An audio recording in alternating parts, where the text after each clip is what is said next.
And we have some of the greatest poets of our land, of any place, and from all over actually reading. You should not miss it.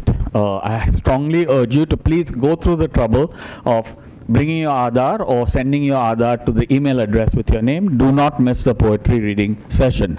One of the people who made that location special is Mamang Dai, and I'm so glad that she's here with us today. This is a very meaningful moment for all of us because we are launching another beautiful book of Mamang's. We have previously launched one before. She was kind enough to remember it in her stunning keynote address yesterday. So thank you so much, Mamang, for coming. Today she is in conversation with two of our other favorite poets. This is really a wealth and something that makes it very meaningful for us here at the Goa Arts and Literature Festival. We have Mustansir Dalvi, whose own book in translation will be, he's going to be reading from it tomorrow. He's a academic, he is a professor, he is a outstanding translator and a wonderful poet. And Robin Ngangom is a long-time academic, one of our national treasures. He is also a translator and one of the very best poets in the country. He is going to be speaking with Ranjit Hoskote in a session about his literary life a little later. So welcome to everyone. Let's launch the book. Big hand.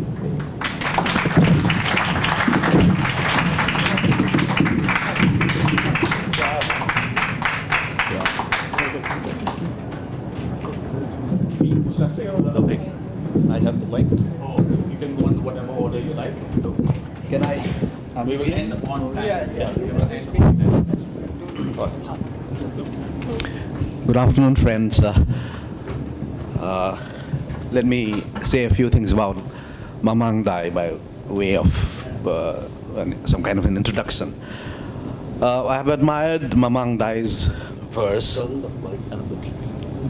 Oh, okay. I've admired Mamang Dai's verse, ever since I read her poems decades ago. She is, of course, a very well-known poet in the Indian poetry and English world. Hence, to call her a northeastern poet, would be limiting.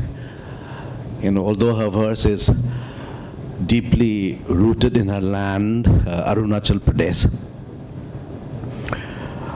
I think what makes Mamang Dai's poetry distinctive and different, in my opinion, is the fact that her native world and lore,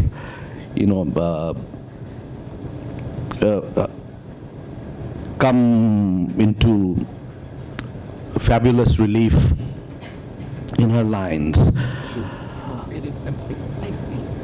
It is the realm of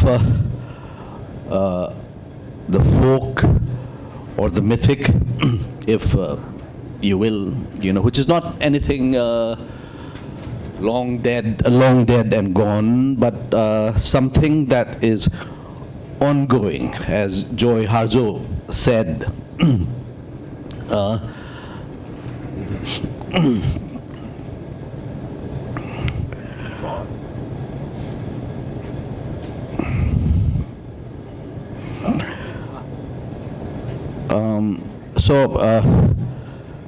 The mythic world, I think, especially in Mamang Dai's case, still survives at the frontiers of the civilized world, and where the life of most communities of the Northeast is defined by their folk origins. So the folk still continues, again to quote Mamang Dai, the folk still continues to assume the identity, the intensity of reality for many people.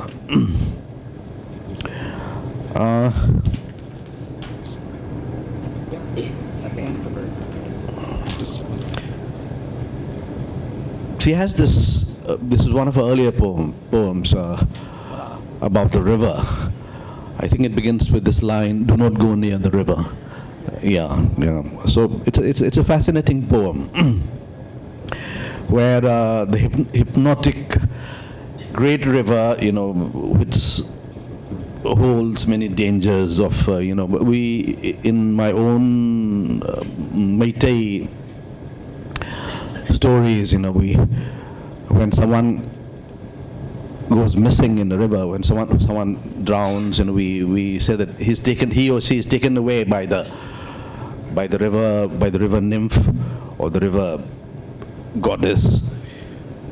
So never to be seen again. So in her poem, you have she warns of of the dangers of the river, which has, as I said, it has a kind of hypnotic pull, and I realized that this death by water, death by drowning, is very different from the fear of death by water as in the Taro prediction in Eliot's great poem, The Wasteland, where Phlebas, the Phoenician's fate, so there's no foretelling or prediction of death by water, and drowning, and in Eliot's poem, there's a reference to, I think, the tempest of a sea change of metamorphosis into inanimate nature. So it is a great poem. So I request Mamang to read that poem, for all of us. Yeah. Yeah.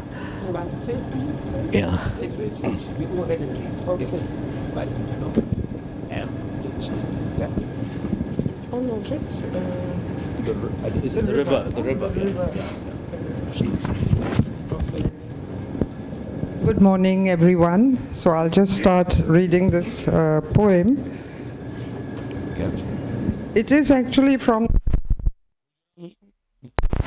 Summer Survival Lyrics and Other Lives. The river. Do not stay too long by the river. The river is a wayward god. It is an elephant, a lion. Sometimes they call it a horse. One summer, we thought it was a peacock turning in the yellow dust that filled our eyes with gold. I saw a woman floating in a lily pond in a mountain of mist, wrapped in a cloud, streaming with tendrils and pollen dust. I thought, the river is a woman, a country, a name, a note of music trapped in the white current, a sheet of paper carrying a secret map. The skyline is where it begins, between the darkness and the summit, in the birthplace of thirst. Do not stay too long by the river. It is a drowning spirit, a strong-armed god, drawing and withdrawing such seasons. Flowing river, standing still, river sea, river ocean, river of all our summers, collecting the salt of our lives.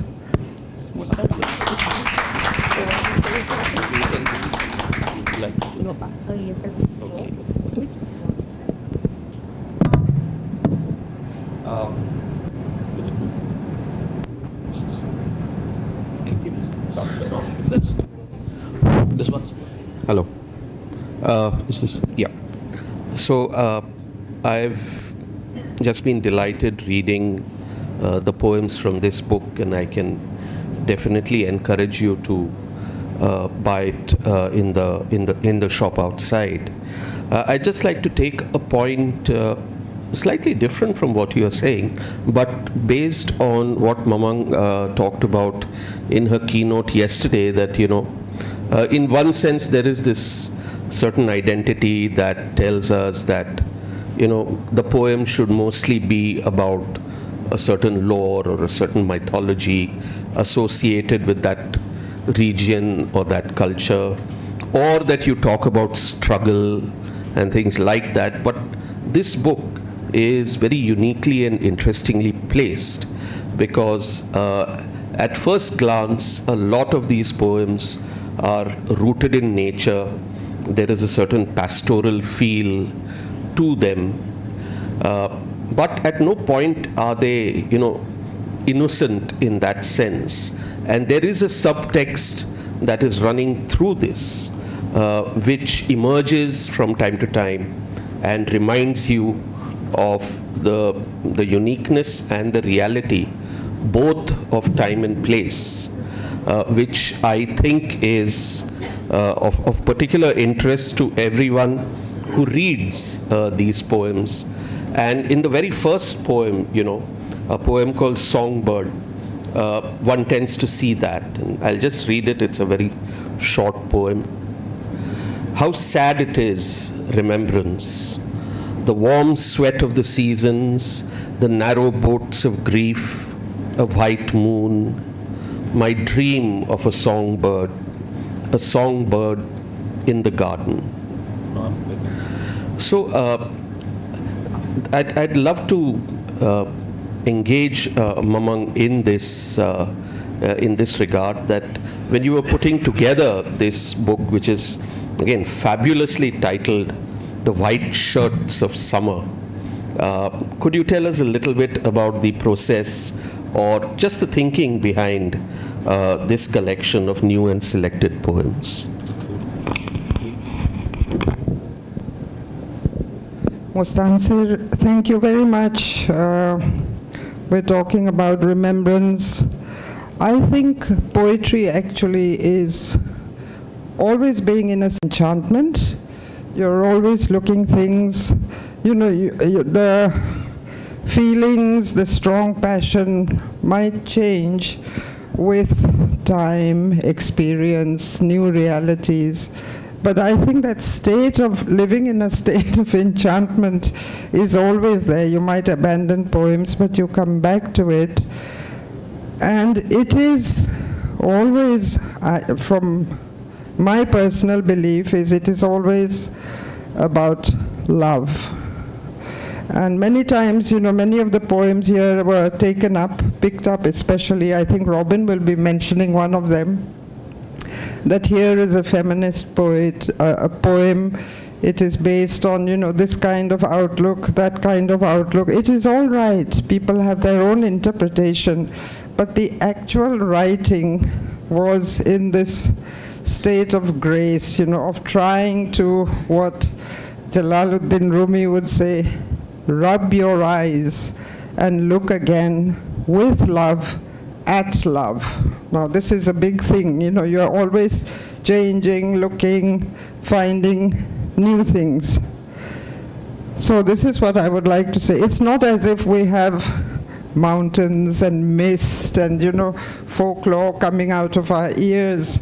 That is the blueprint. It is a map we draw on because it is what we know. I live in Itanagar. It is, Arunachal is very much hill and mountain, rivers, mist. But there's always the anticipation of a larger reality. I think this is how it happens. A poem has to happen. Yeah.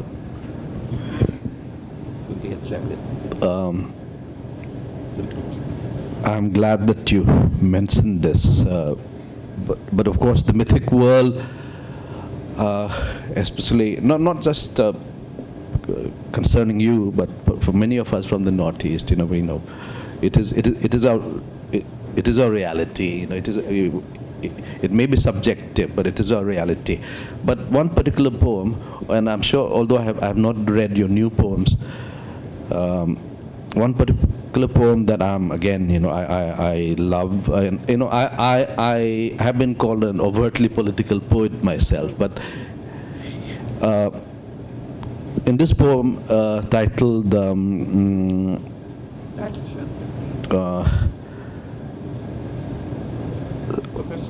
The Sorrow of Women,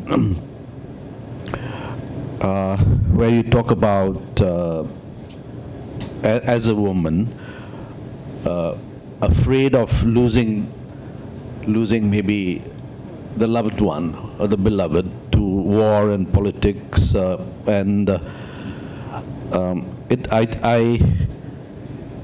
what I particularly admire in this poem is a woman's quiet refusal of, if one can call it, masculine preoccupations with politics, war, and honor, but a very firm, quiet, firm, determined admonition of these male preoccupations, without, I think, overtly, maybe feminist, overtones, if I can say that. And I'm reminded actually of this great Assamese woman poet, Nirmal Prabha Borduloi's poems, some of her poems, So, yeah. So can you please read that poem? The Sorrow of Women. Yeah. The Sorrow of Women. They are talking about hunger. They are saying there is an unquenchable fire burning in our hearts. My love, what shall I do? I am thinking how I may lose you to war and big issues more important than me. Life is so hard like this, nobody knows why. It is like fire, it is like rainwater, sand, glass. What will I do, my love, if my reflection disappears? They are talking about a place where rice flows in the streets, about a place where there is gold in the leaves of trees. They are talking about displacement when the opium poppy was growing, dizzy in the sun, happy in a state of believing. And they are talking about escape, about liberty, men and guns. Ah, the urgency for survival. But what will they do, not knowing the sorrow of women? Beautiful book.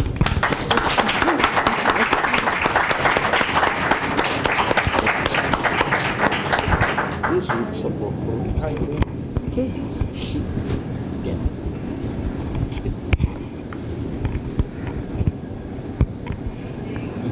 I'll read this. This is from River Poems. It was in the first book of poems, and it's called Remembrance, because Mustansir, I'm so happy he picked up that little verse right at the start, about the songbird. Why did we think it was trivial that it would rain every summer, that nights would be still with sleep, and that the green fern would uncurl ceaselessly by the roadside? Why did we think survival was simple, that river and field would stand forever, invulnerable even to the dreams of strangers, for we knew where the sun lay resting in the folded silence of the hills.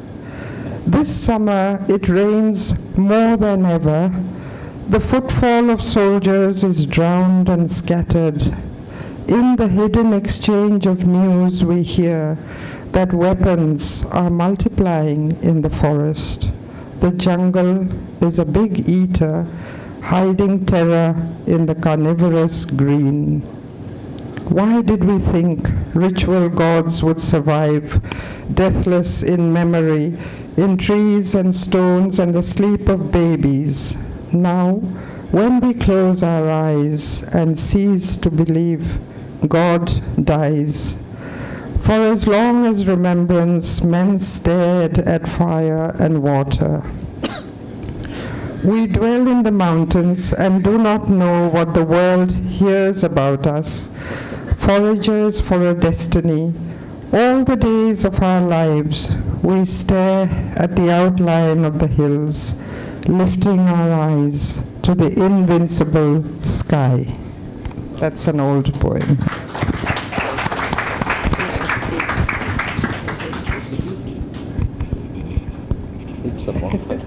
the two gentlemen are saying, just go on reading. I'm wondering if they're being kind or if they're being frivolous. Title. Oh, the white shirts. Okay. Wait, before this, I'll read something.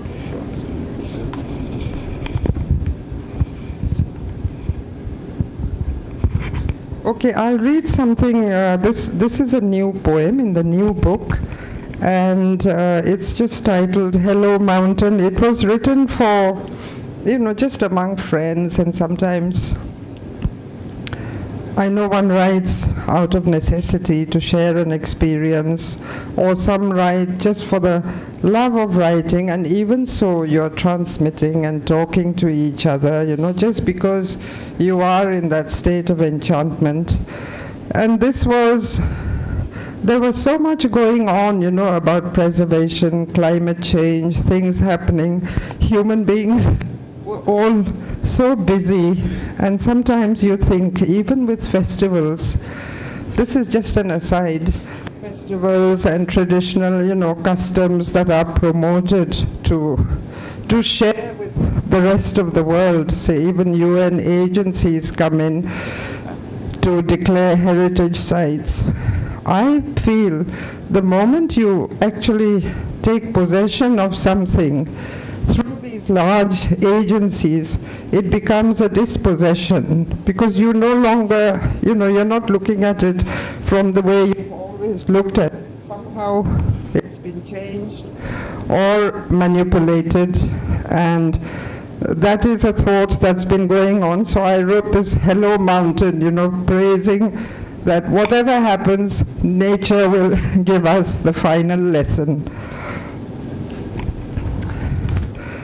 Every morning when the forest wakes, the canopy goes for a walk, hailing the sun, courting the wind, discussing fruit and weather. The idle moss stirs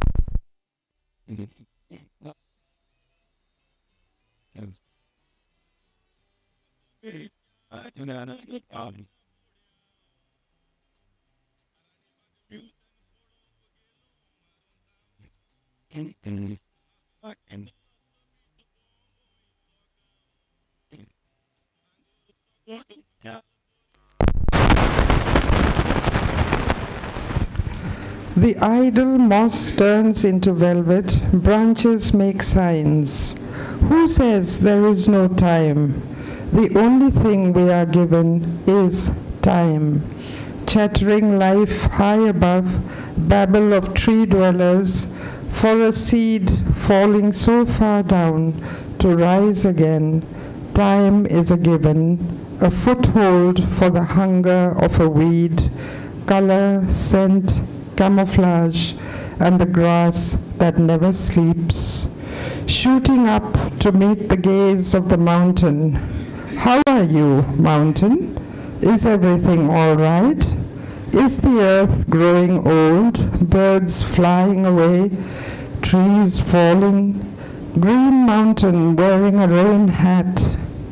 Are there caves and bats in your bosom, wedged in your folds, a hum of voices celebrating the anniversaries of birth and time? Is a raindrop growing into a river, a rock into a jewel? Thank you.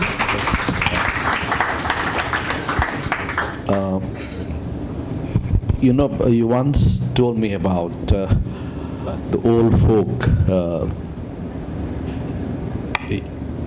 your people actually, who would rather die in their mountain hamlets or villages.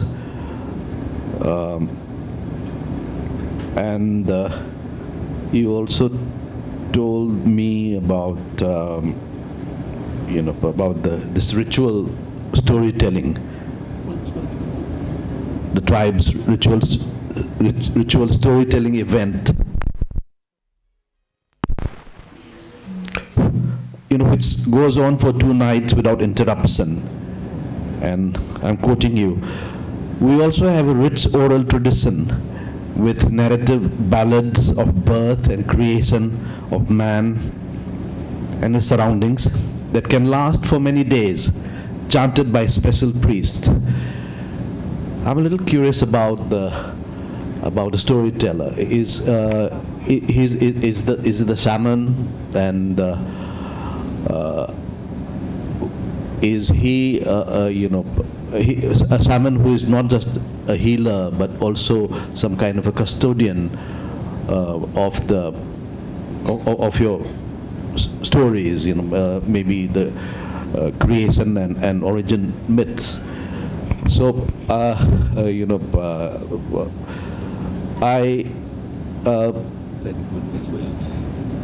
feel that a few of you from the Northeast who write in this mode, Desmond Karma Flang and Temsula Au,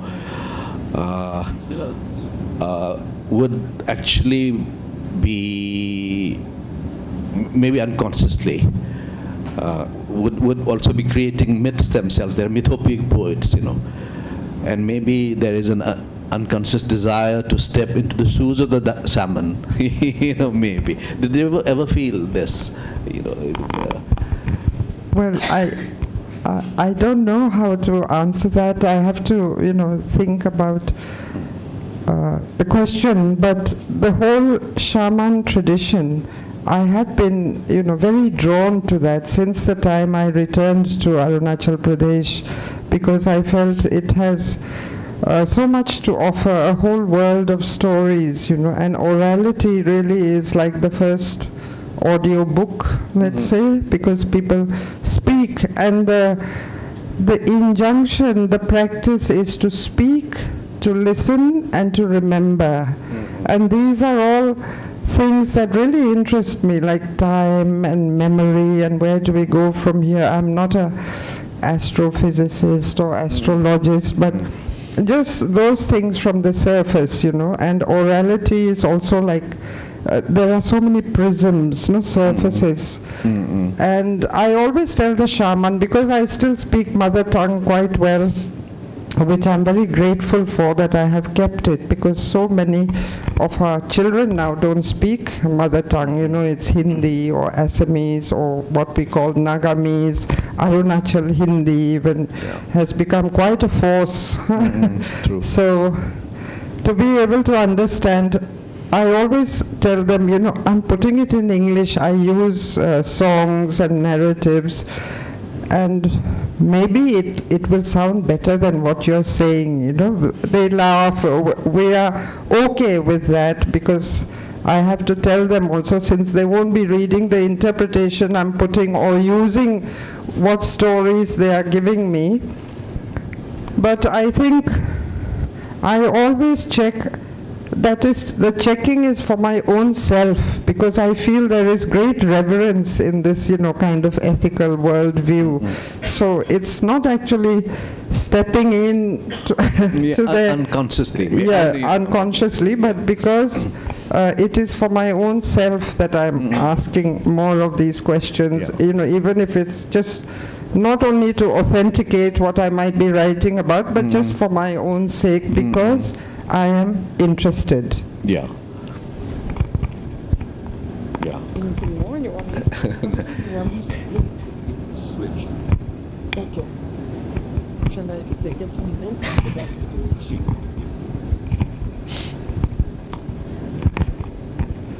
So this is, it has the word shaman also, no? This was written in the poem there is a sabu.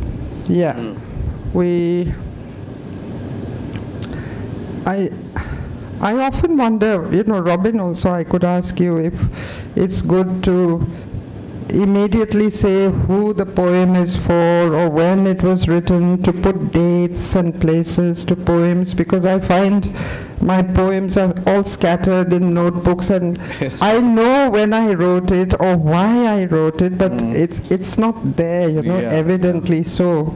So sometimes it's difficult to put a finger on it. So it might sound obscure to the reader, but anyway, when we needed someone, When we needed someone, I cried for the shaman, seeking the words of generations to accompany us.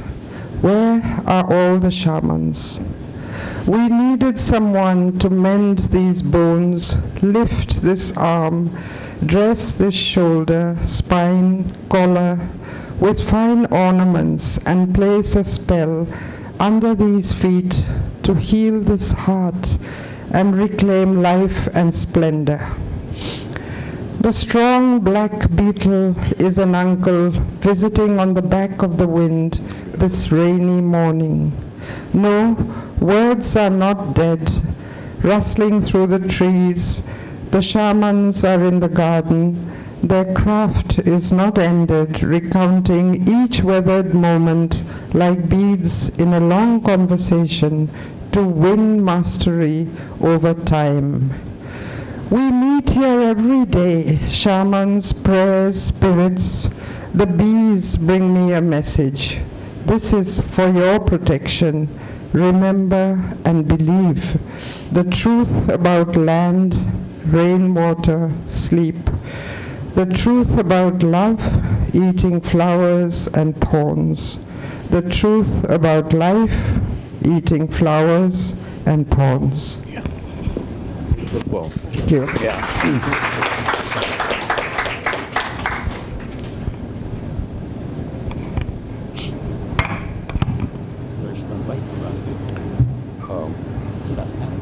I think I stand vindicated. You are a storyteller, and a friend of mine used this word remembrancer. So you've used the word about remembering, memory, yes. So you weave. You have woven new stories, of course, by way of remembering the tribes, your people's lore, and So I think that yeah. Maybe that is the thing with orality also, it doesn't change or it's not dead just because it's put into writing. The story itself doesn't change, it might mutate somewhere else and come alive. This is the interconnectedness of all human cultures, I think, and it's not only the reading public, the stories are being told. I think half the world's population don't read and write as such, maybe. There are stories, only stories. Yeah.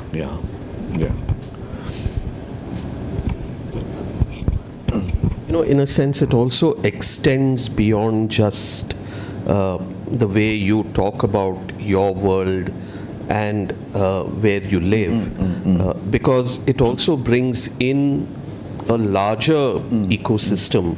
There's this very interesting poem you have written called Man and Brother, which actually comes from a kind of belief that man and tiger were born brothers, and that the killing of a tiger is the equivalent to killing a man, and the rituals associated with a tiger hunt are very rigorous. So I just wonder about how that kind of relationship works out on an everyday basis in our world today, especially.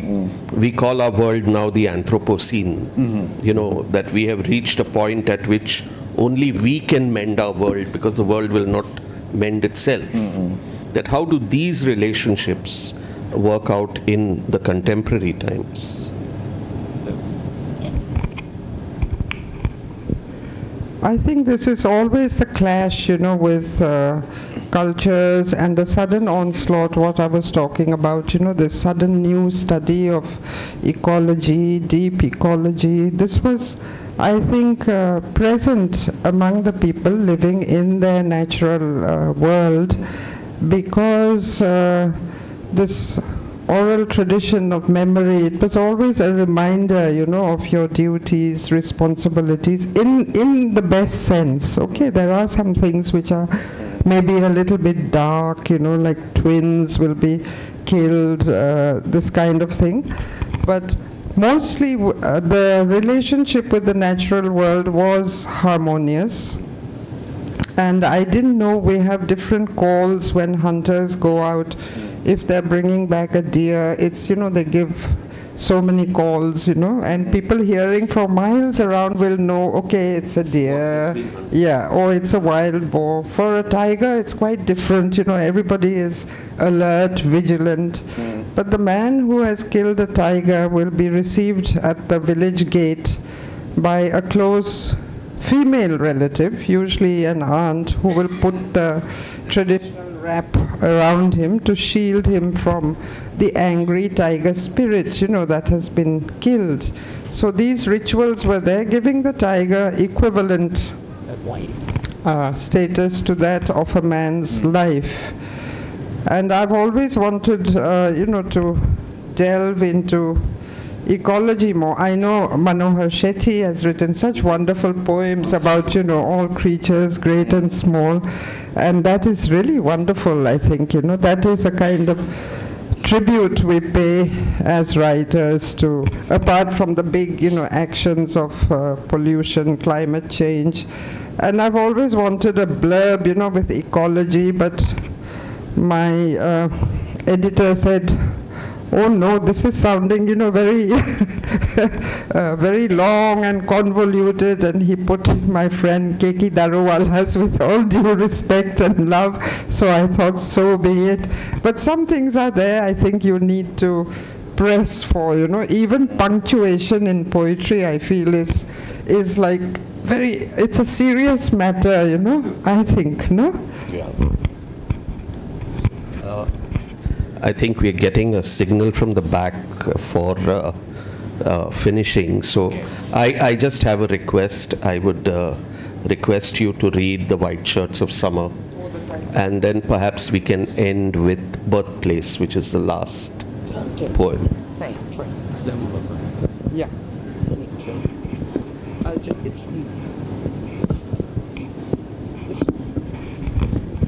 I'm sitting in the middle, so I'm getting the mic from both these wonderful gentlemen. Before anything else, thank you so much, for this session where I seem to be the only one doing the talking and the reading. This is The White Shirts of Summer. It's a new poem. The afternoon sun burns heart-stopping. The movement of shadows is the length and stealth of a cheetah. Farewell to the room and the small fountain that kept summer surging around us. Now that the going is certain, the dawn is pinned to my hair, gust of sweet fragrance lifting in the breeze, radiant the white shirts of summer.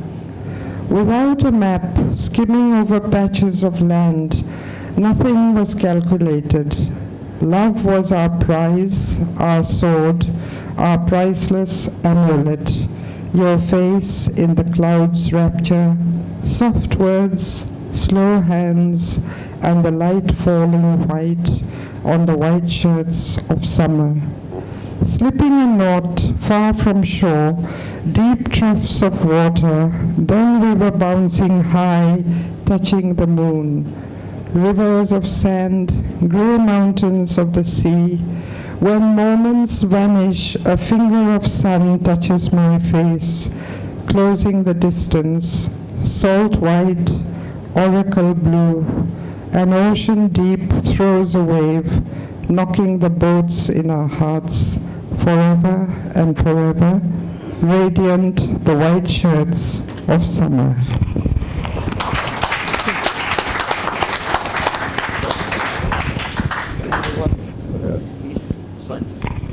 Mustansir is insisting we can close with this poem, I think, Birthplace.